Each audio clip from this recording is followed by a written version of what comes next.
수년 전에 여름에 아마 휴가 때라고 생각이 드는데 저희 아이들과 인천의 월미도에 간 적이 있습니다. 차를 정차하고 안으로 들어가서 주변을 돌아보고 식사를 하고 차를 마시며 있다가 귀가하기 위해서 월미도에서 나오고 있는데 거의 입구 나오기 얼마 전에 사람들이 웅성웅성거리는 모습이 보여서 무슨 일이 일어났나 보다 이렇게 생각하고 있었는데 사람들이 하는 말, 그 사정을 듣고 보니까 누군가가 몇 시간 전에 차를 몰고 주차장에 차를 세운 것이 아니라 그 부도 안쪽으로 들어오면서 바닷속으로 그대로 돌진해 버렸다는 것입니다.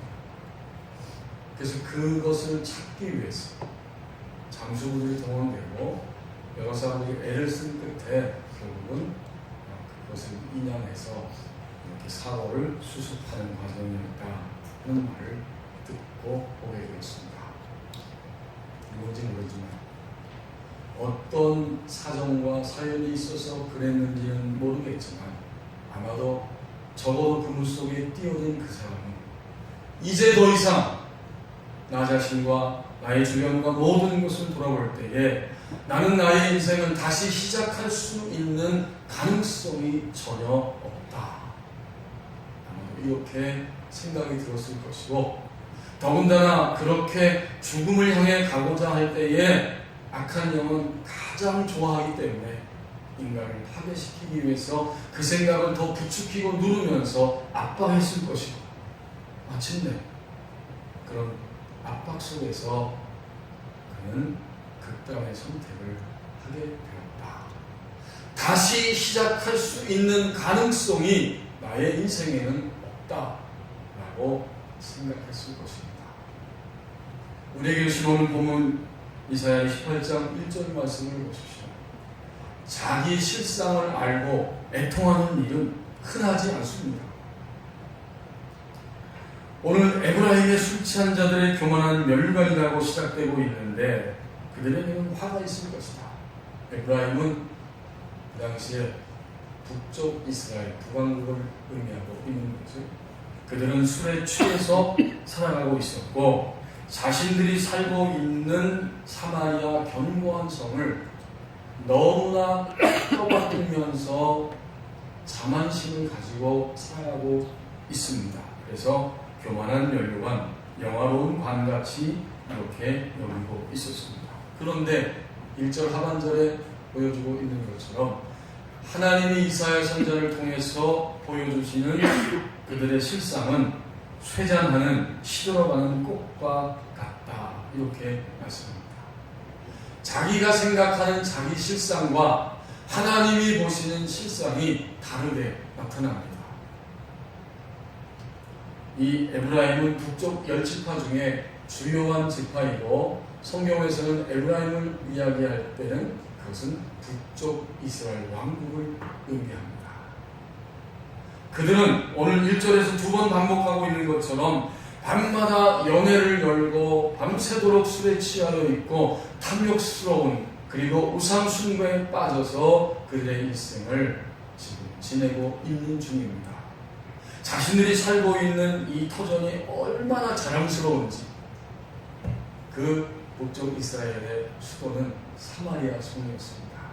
그 사마리아 성은 오늘 1절에 있는 것처럼 그대로입니다. 멸류관과 같습니다. 영화로운 관같이 아름답습니다. 기름진 골짜기 꼭대기 해안가의 아름다운 그 골짜기 위에 언덕 위에 세워져 있고 그 사마리아 성 앞쪽으로는 기름진 그런 평원이 펼쳐져 있습니다. 그래서 나중에 이 아수르에 의해서 이 사마리아 성이 멸망될 때에도 3년 동안이나 그 요새와 같은 사마리아 성을 에워싸워서 그들이 무너뜨릴 수가 있었습니다. 여기 술에 빠졌다는 말을 두 번째로 하고 있는데 이 말을 문자적으로 풀면 술이라고 하는 망치에 얻어맞아서 그대로 누워버렸다 그런 뜻입니다. 그들이 얼마나 탐욕과 우상숭배와 또 자신들의 삶의 터전인 사마리아 성에 대한 자만심을 가지고 살아가고 있었는지 이것을 반복적으로 표현해주고 있습니다. 교만한 멸관, 곧 영화로운 관처럼 그들이 여기며 살아가는데 주님이 보여주시는 실상은 다른 것이었습니다. 1절 끝부분에 말하죠. 쇠잔에 가는 꽃 같으니 한슬지죠. 화가 있다는 말은 어떤 이 대상을 향해서 애통하는 분노의 마음이요 반드시 필연적으로 멸망할 거라고 하는 그런 선언입니다. 화 있을지인저 자만심과 방탕과 우상숭배와 술법에 빠져 살아가면서 그렇게 자신의 인생을 살고 있는 북이스라엘 하나님의 백성이요 그것이 너희의 실상이라고 여기고 있지만 실상은 시들어서 곧 말라 비틀어져 죽을 그런 꽃과 같다. 아멘. 그런데 말입니다. 그 수도 사마리아 성에 사는 어떤 한 사람 하나님의 백성도 자기의 실상이 이렇다는 것을 알기 때문에 식음을 전폐하면서 애통하는 사람은 한 사람도 없었다는 사실입니다. 이만큼 우리는 나의 실상을 아는 것은 흔하지 않습니다. 어떤 사람이 도장을 새기기 위해서 그 가게에 들어가서 주인에게 물어봤다고 합니다. 이 도장 새기는 값이 얼마입니까? 1,000원입니다. 한문과 한글 다 같습니까? 그렇습니다. 그러면 이름이 길든 짧든 다 똑같습니까? 역시 똑같습니다. 이제 그 말을 듣고 호주머니에서 이름이 쓴 쪽지를 내밀었습니다. 주인이 그것을 받아들고 잠깐 쳐다보더니 어느 것이 이름입니까? 거기 적혀진 전부가 이름입니다. 손님 혹시 저를 놀리시는 거 아닙니까? 어떻게 이렇게 긴 이름이 있을 수 있습니까? 놀리다니요. 선생님, 이것은 제 아들의 이름입니다. 주인이 믿지 못하니까 주머니에서 호적등본을 꺼내서 첫 보여주었습니다. 그 이름을 보면서 이 도장집 주인은 더욱 입을 다물지를 못했습니다. 발차고 나온 놈이 셈이나. 이게 이름이에요. 10글자입니다. 그리고 이 이름이 뭔가 봤더니 발씨입니다. 성이. 이 발이 아니라 리을이요. 발. 그리고 나머지 뜻은 이런 것입니다. 복을 차고 나온 것을 남들이 샘낸다. 그런 뜻이었다고 합니다. 고운 이름, 한글 이름이라는 책에 나오는 이야기입니다. 역사적으로 증명된 것은 아니지만 세계에서 가장 긴 이름을 가지고 있는 사람은 스페인 태생의 프랑스에서 활동한 화가 피카소라고 합니다. 1881년에서 1973년까지 살았던 피카소가 가장 긴 이름을 가졌다는 거예요. 그의 이름을 열거하면 이렇습니다. 파블로, 딩고, 호세, 프란시스코, 드 파우라, 호안, 드로스, 레메디, 오스, 크리스피노, 드 라산티스모, 트리니다드, 루이즈 피카소. 보통 우리 사람들이 피카소 말할 때 파블로 루이즈 피카소라고 이야기하는데 그 중간에 이름은 다 알 수 없고 생략된 거죠. 도대체 이게 무엇인가 보았더니 피카소가 애인이 생길 때마다, 애인을 바꿀 때마다, 애인을 만날 때마다 그 애인의 이름을 자기 이름에 삽입해서 기록했다는 것입니다.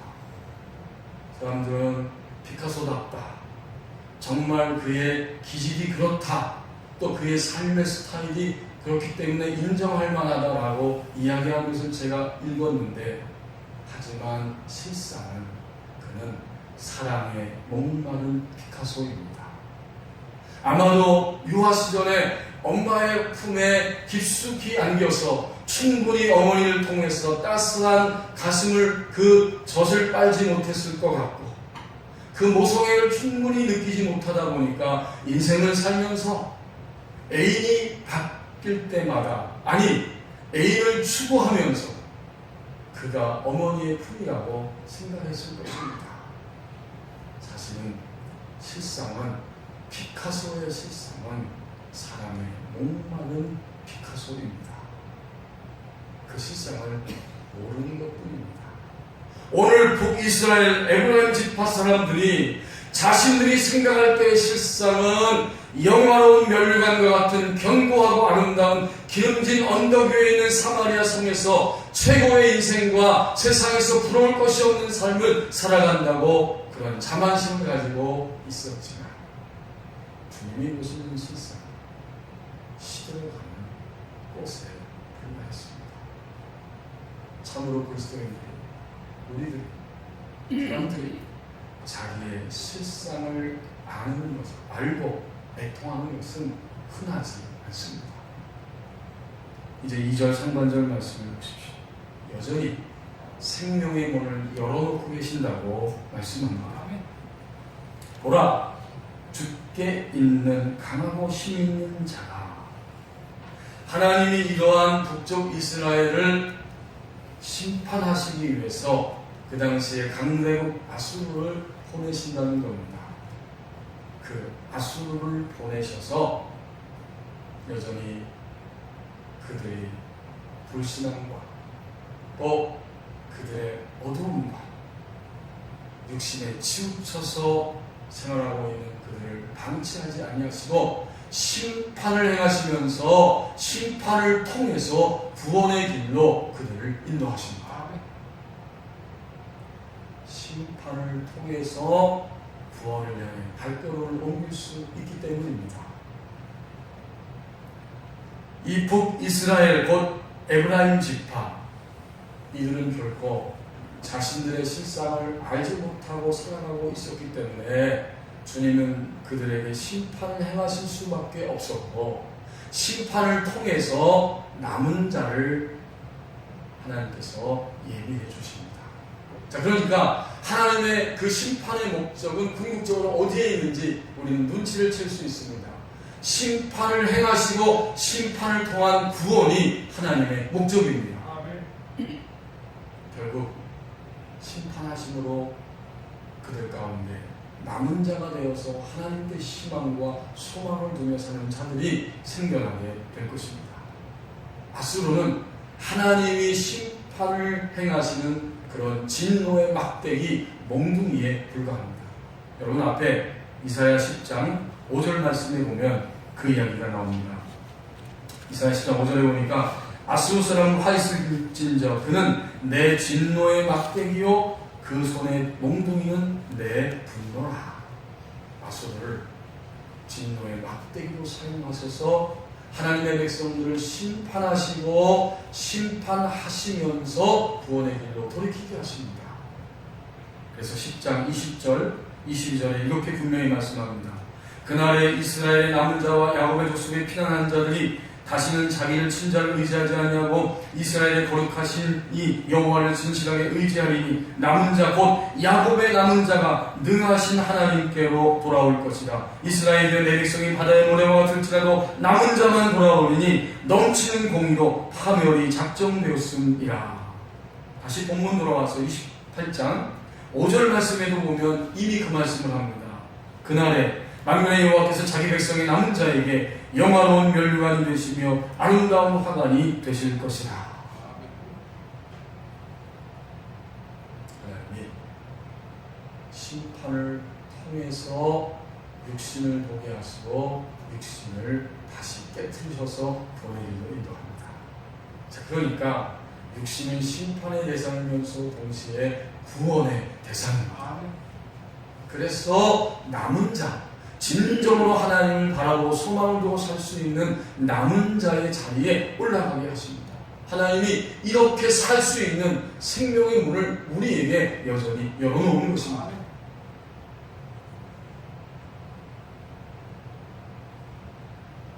만약 지금 우리의 삶 속에 힘듦과 고통과 전혀 이해될 수 없는 아픔과 어려움들이 있다고 할 때 그것은 하나님께서 우리에게 보내시는 강한 자입니다. 여러분, 이 2절 상반절 말씀이 얼마나 의미가 있습니까? 보라, 주께 있는 강하고 힘 있는 자.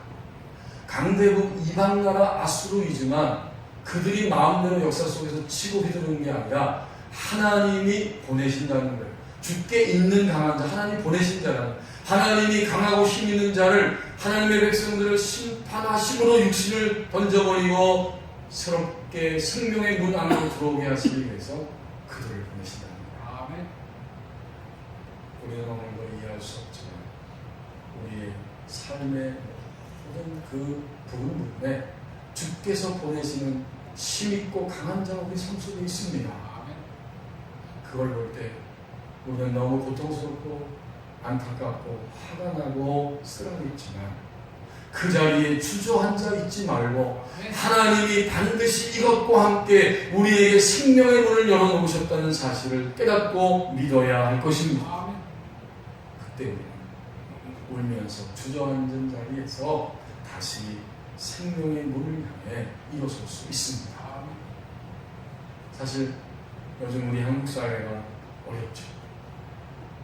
우리가 가만히 있음에도 불구하고 미국이, 중국이, 그리고 가깝게 일본이 우리를 압박하고 힘들게 합니다.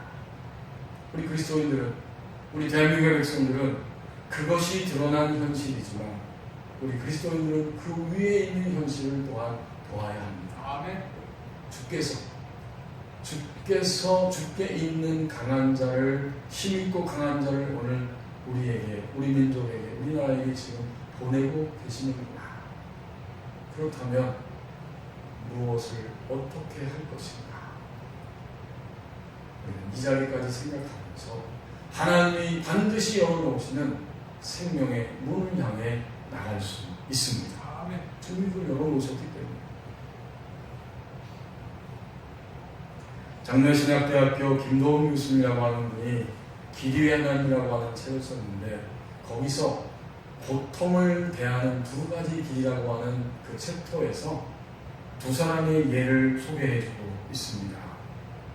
그 니콜라이라고 하는 사람이 쓴 루이스 대 프로이트라고 하는 책을 인용하시면서 고통에 대한 두 가지 태도가 사람들에게 있다는 겁니다. 만일 하나님이 주권자라면 그가 정말로 우주를 책임지고 있고 정말로 나를 사랑한다면 어떻게 내가 그토록 고통당하도록 내버려둘 수 있을까? 이 물음은 바로 프로이트와 루이스의 물음이었다는 것입니다. 역사 속에서 1856년부터 1936년까지 오스트리아에 태어나서 정신분석학자, 심리학자로 살아갔던 프로이트는 이 고통 앞에서 어떻게 고통을 마주하였는가? 그는 유대인으로서 상상할 수 없는 상실감, 아픔, 적대감, 거부감을 가지고 고통을 당하고 있습니다. 그것에 대한 적개심과 분노를 가지고 살아갔습니다. 말년에는 구강암으로 고생하다가 인생을 끝마치게 됩니다. 고통에 직면했을 때 그가 하나님을 찾고 하나님의 손을 붙잡고 끌어다 쓸 수 있는 영적 자원이 전혀 없었습니다. 다만 그는 체념하면서 사람들에게 이렇게 말했다고 전해집니다. 신을 믿지 않는 운명론자로서 나는 죽음의 공포 앞에 체념할 수밖에 없네. 그의 마지막 고백은 이것이었습니다. 냉혹하고 사랑이 없으며 이해하기 어려운 힘들이 인간의 운명을 결정한다. 살아있으면서도 그는 의욕을 상실했습니다. 언제 내 차례가 될지 라고 하다가 인생을 마감했습니다. 루이스, C.S. 루이스 1898년 1963년까지 이 땅에 존재했던 그도 처음에는 무신론자였습니다. 그는 이렇게 질문했습니다. 우주의 배후에는 어떤 영도 존재하지 않거나 선과 악의 무관심한 영이 존재하거나 악한 영이 존재하거나 셋 중에 하나다. 하지만 그러한 무신론자의 자리에서 고통을 통해서 의미를 찾고 마침내 하나님을 만나고 하나님을 인정하고 변증하는 사람으로 바뀌게 됩니다. 그도 많은 고통이 있었어요. 육체적으로, 정신적으로. 어렸을 때 어머니를 잃었고 세계 제1차 대전에 참전하여서 동료들이 눈앞에서 죽어가고 있고 자신도 부상을 당했습니다.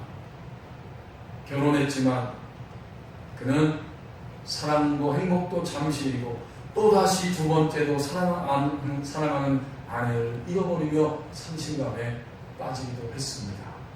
에 대해서 바라보면서 드디어 그는 길을 찾고 이렇게 고백을 했습니다.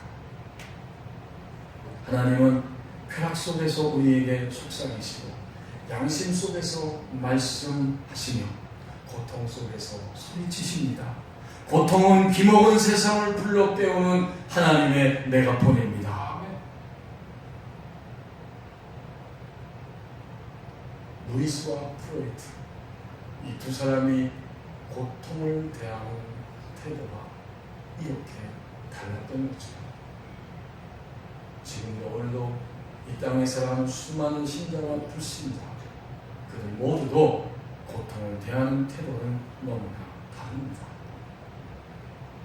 북이스라엘, 북왕국, 하나님의 백성들이 아수르라고 하는 하나님이 보내시는 강한 자가, 힘 있는 자가 와서 그들을 칠 때 그것은 심판이지만 동시에 심판을 통한 구원의 길이 됩니다.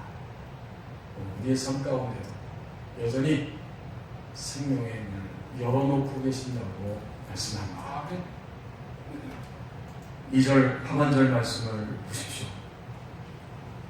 수술하시는 주님의 능력이 나타난다고 말씀합니다. 쏟아지는 우박같이, 파괴하는 광풍같이, 큰 물이 넘침같이 오늘 주님이 아수르를 통해서 하나님의 백성 에브라임 북이스라엘을 어떻게 수술해 주시는지 그 수술하는 장면을 생생하게 보여주고 있습니다. 쏟아지는 우박처럼, 파괴하는 광풍처럼, 큰 물이 넘치는 것처럼 일순간에 하나님의 백성들을 수술해 주십니다. 이런 수술하심을 통해서 그들은 하나님의 백성으로 다시 새로워집니다. 이런 과정을 통해서 신자는 자신 안에 깊숙이 내재되어 있는 자신만의 이기심과 어두움과 거짓됨과 불신앙과 연약함들이 깨어져 버리게 되고 새로운 형상을 덧입을 수 있습니다. 그래서 주님이 이렇게 수술해 주시는 거예요. 수술은 우리들이 알고 있는 것처럼 의료적인 기구를 통해서 인간의 신체의 부분을 자르고 째고 또 조작을 가하여서 병을 고치는 게 수술이잖아요. 하나님의 수술은 어떤 것인가 보았더니 인간의 영과 마음과 육체 전체를 본래적인 자리로 하나님과 함께하면서 하나님을 위하여 사는 자리로 가게 하시는 것이 우리 하나님의 수술하시는 손길입니다.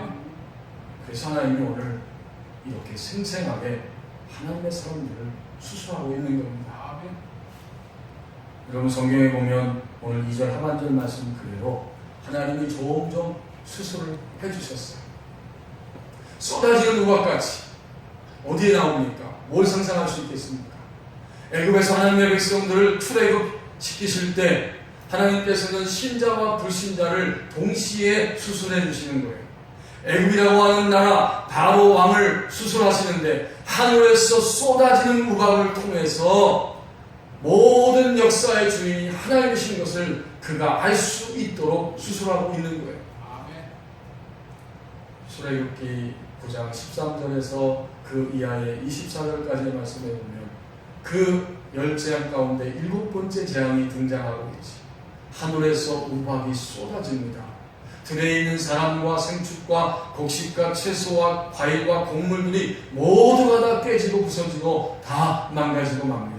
그것을 통해서 바로왕을 수술하고 그것을 보게 하시면서 하나님의 백성들이 노예의 삶과 노예의 근성을 버리고 하나님을 섬기게 하는 하나님의 백성으로 끌고 가시는 구원의 역사를 바라보게 하십니다. 그들의 마음과 영과 육체를 수술해 주십니다. 파괴하는 광풍같이 누가 생각이 납니까? 구약성경에 욥기 1장이 생각이 납니다. 욥기 1장 19절에 보면 그의 욥의 10 자녀들이 생일날을 맞이해서 그 부모님들은 초청도 하지 않고, 본문에 보면 부모님 없어요. 쑥 빼놓고 자기들끼리 10자녀가 모여서 그 맞이의 집에서 음식을 먹고 있는데 계속해서 그들이 깨어지고 부서지기 시작하는데 1장 19절에 보니까 광풍이 불어와서 집이 완전히 무너지면서 그 안에 있는 자녀들이 다 죽임을 당합니다. 하나님께서 그 자녀들도 수술하시면서 죽이셨고, 동시에 하나님께서 욥과 그의 아내를 수술해 주십니다. 진정으로 속에 있는 것이 다 깨어지고 부서졌는가? 진정으로 내게 있는 것이 다 사라질지라도 내 안에 있는 자기의 의를 갖지 아니하고 하나님의 의만을, 하나님만이 옳다는 사실을 인정하고 확신하면서 내가 나를 믿고 너의 인생을 살아갈 수 있느냐? 욥의 주제는 딱 그거 하나예요. 자기의 의. 욥은 몰랐지만 자기 안에 내재된 자기의 의가 있습니다. 그것을 수술해 주시기 위해서 하나님은 큰 광풍으로, 파괴한 광풍으로 욥의 집안에 찾아오셨습니다. 세 번째로 넘치는 큰 물이 넘치는 강치. 이걸 우리가 잘 알고 있죠. 하나님이 이 큰 물이 넘침으로 인해서 이 세상을 수술해 주셨습니다. 창세기 7장 1절에서 마지막 26절까지 보면 하나님이 40주 40야를 하늘과 땅에 그 물이 솟아나게 하시면서 생명 있는 모든 것들을 노아의 가족 외에는 다 죽이셨습니다. 하나님이 수술하는 거예요. 인류가 하나님의 말씀을 신뢰하지 못함으로 영중심의 인간이 지정 중심의 인간으로 바뀌고, 지정의 중심의 인간이 더 떨어져서 육체 중심의 인간이 되니까 하나님 말씀하십니다. 너희의 그 살아있는 남은 기간은 120년 유예 기간이 있을 것이고 그 후에는 너희가 물로 심판을 받을 것이다. 왜냐하면 너희가 육체가 됨이라. 하나님은 온 인류를 심판하시면서 수술하셨고, 그 수술 장면을 보는 노아를, 그리고 노아의 가족들을 또 수술해 주십니다. 진정 우리가 믿고 신뢰하고 따라가야 할 분은 하나님 한 분이십니다. 아멘. 노아는 홍수를 보면서 그의 영이 새롭게 수술을 받고 있었습니다. 성도 여러분 수술해 보신 경험이 있으신가요? 여러분들이 수술을 하셨을 것입니다. 인간의 수술은 때로는 우려적으로 잘못되고 오류가 있을 수도 있고, 인간의 수술은 안전하지 않습니다. 하지만 하나님의 수술은 너무나 정확하고 완벽합니다. 아멘. 우리는 점점 믿음 안에서 그것을 깨닫기를 원합니다. 아멘. 왜 이렇게 나를 힘들게 하는 사람이 있는가? 왜 이렇게 내가 경제적으로 어려움을 당하는가? 왜 이렇게 나의 몸이 연약한가? 왜 이렇게 예기치 못한 일들이 오늘 나의 인생 가운데 나의 어깨에 침이 되고 있는가? 우리는 다 이해 못해요. 그러나 하나님의 수술은 너무나 정확하고 완벽합니다. 아멘. 인간의 수술은 함부로 할 수가 없어요. 시간을 정해야 하고 예약을 해야 하지만 하나님의 수술은 24시간입니다. 여러분, 하나님의 수술은 우리가 주님을 믿고 고백하는 날부터 이미 시작됩니다. 아멘. 우리가 알지 못할 뿐이지, 인식하지 못하고 인정하지 않을 뿐이지, 하나님의 수술은 하나님의 자녀가 되는 순간부터 지금까지이고 우리가 이 땅을 떠날 때까지 하나님의 수술하심은 정확하고 완벽하게 24시간 내내 끊임없이 우리를 향해 다가오고 행하고 계십니다. 아멘. 이게 하나님의 수술입니다. 그러니까 우리는 오늘도 하나님께서 우리를 현재적으로 수술해 주시는 그 손길 가운데 살고 있는 거예요. 수술하지 않으면 죽습니다. 불구가 됩니다. 그래서 하나님께서 오늘 2절 하반절을 통해서 쏟아지는 우박같이 파괴하는 그러한 그 광풍같이, 큰 물이 넘침같이 우리의 삶을 수술하고 계십니다. 위대한 하나님의 사람이었던 니토생 오츠만니는 자아 파쇄와 영의 해방이라는 책에서 하나님이 인간을 수술하시는데 장기적으로, 단기적으로 수술하셔야 한다, 그런 표현을 쓰고 있습니다. 하나님이 어떤 사람에게는 아주 단기적으로 급하게 오셔서 몰아쳐서 그를 치십니다. 사람마다 다 달라요. 물질을, 자녀를, 인간관계를, 몸을 치시는 거예요. 사업을 치신다는 거죠. 그리고 일단 광풍같이 몰아쳐 치시고 나서 단기에 하나씩 세밀하게, 완벽하게 그 일생을 통해서 그를 수술해 가시고, 어떤 사람에게는 처음부터 하나씩 아주 작은 부분부터 끊임없이 세밀하게 손대시다가 어느 날 갑자기 몰아쳐서 단번에 치시면서 그를 무너뜨리신다. 그렇습니다. 그 모든 수술의 결과가 오늘 여기 있는 저와 여러분의 모습입니다. 여러분 어떠세요? 수술 다 끝나셨나요? 네. 아니에요. 우리는 더 많은 부분에 수술을 하고 계시는 하나님의 능력이 나타남을 보기를 원합니다. 자, 그러면 우리는 이제 어떻게 하면 좋겠습니까? 하나님은 수술을 행하고 계십니다. 자원함으로 수술대에 올라가야 합니다. 아멘. 하나님 저를 수술해 주세요 라고 자원함으로 올라가야 돼요. 어떻게? 우리가 그러면 진짜 병원에 입원해서 그렇게 해야 되는가? 아니에요. 우리 삶 전체가, 모든 환경 100%가 하나님이 수술하시는 장입니다. 그래서 우리는 이제 이렇게 해야 합니다. 하나님 저를 수술해 주시길 원합니다. 수술의 방법은 이것입니다. 매번, 매 순간, 매 시간 하나님 앞에 고백하고 간구하고 선포하는 것입니다. 무슨 이야기입니까? 우리의 마음이 편치 않냐고, 우리가 아프고 힘들고 우리가 공격당할 때에도, 우리의 마음이 기쁘고 감사하고 즐거울 때에도 우리는 그 모든 순간을 주님께 감사합니다. 주님, 더 큰 주의 능력을 힘기를 원합니다. 고백하고 그리고 간구하고 예수 그리스도의 이름으로 하나님의 자녀된 나를 축복합니다라고 선포해야 합니다. 그게 수술이에요. 반대로 너무나 아프고 쓰리고 힘든 상황 가운데서도 똑같이 주님의 이름으로 고백합니다. 간구합니다. 주님, 내가 힘듭니다. 주님, 제가 악합니다. 이것을 벗어나기를 원합니다. 간구하고 예수 그리스도의 이름으로 이 악함은 내게서 떠나라고 선포합니다. 이것이 매번 매 순간 매 시간 우리의 중심 안에서, 우리 영 안에서 끊임없이 실행될 때에 우리는 주님께 수술을 받고 있는 거예요. 성령님이 통제하시는 거죠. 또 하나의 수술 방법은 말씀과 기도가 풍성한 자리로 우리는 자주 가야 합니다. 말씀과 기도가 풍성한 자리에 갈 때 하나님이 우리의 눈을 열어주시는, 실체를 보게 하시는 계시의 역사, 성령의 계시의 역사가 나타나기 때문입니다. 이런 두 가지 방법을 통해서 우리는 주님과 함께 협력하여서 주님이 행하시는 수술에 참여합니다. 수술의 결과는 뭘까요?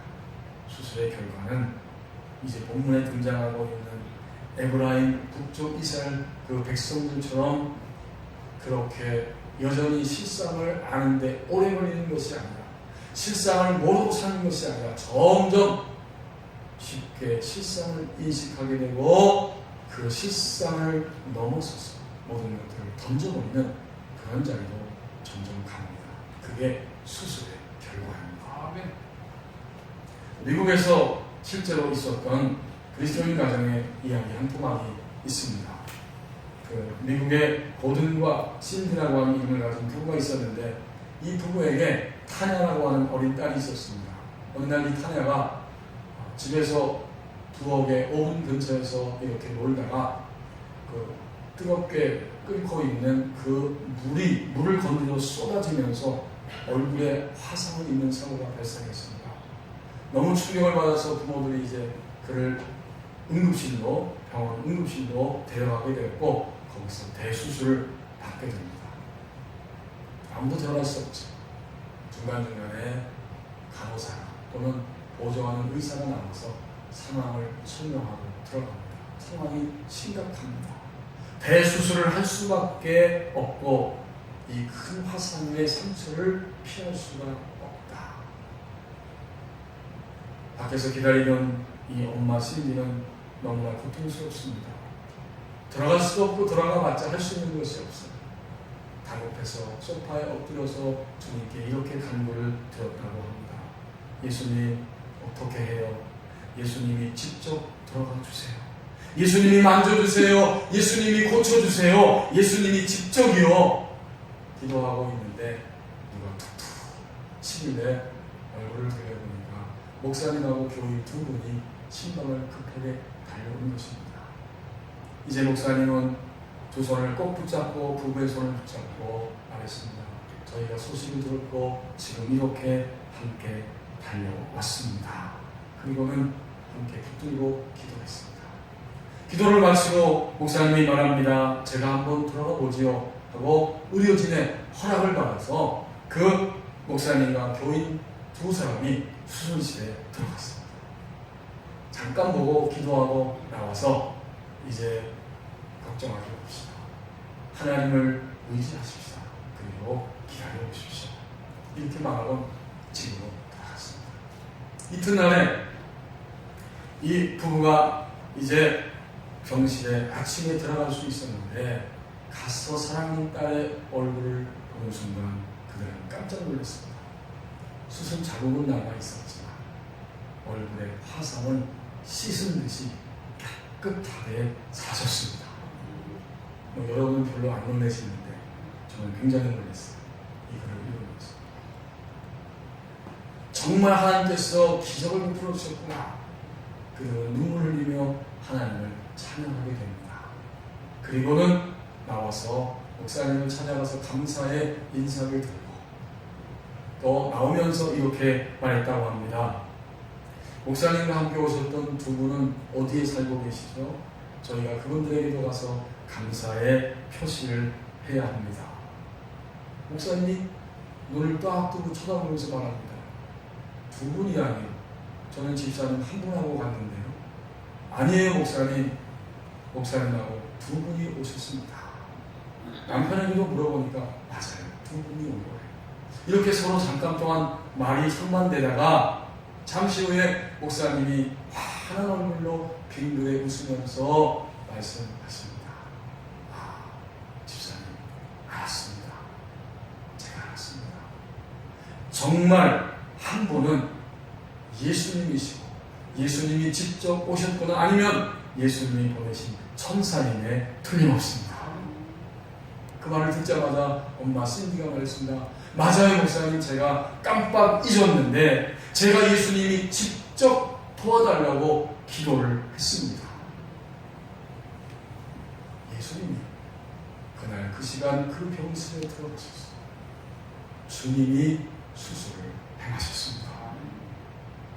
오늘 에브라임과 같은 우리의 삶, 수술하시는 주님의 능력이 나타난다고 말씀합니다. 제가 신대원 다닐 때 신약학 강의를 해주셨던 소망교회 10년 섬기고 지금은 은퇴했죠.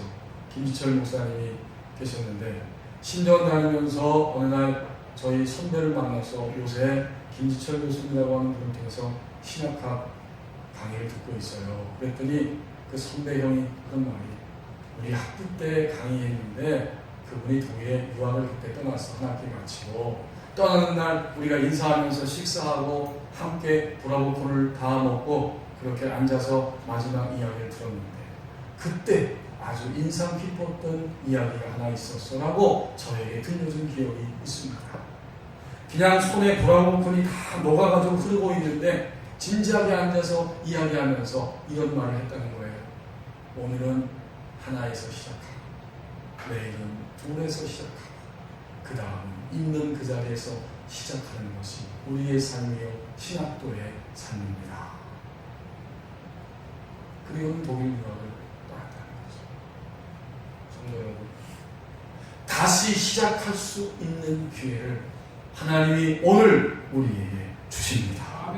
나의 실상을 보고 알고 애통하게 되고 마침내 하나님 열어오신 생명의 문을 열고 달려가게 됩니다. 주님이 우리를 수술해 주십니다.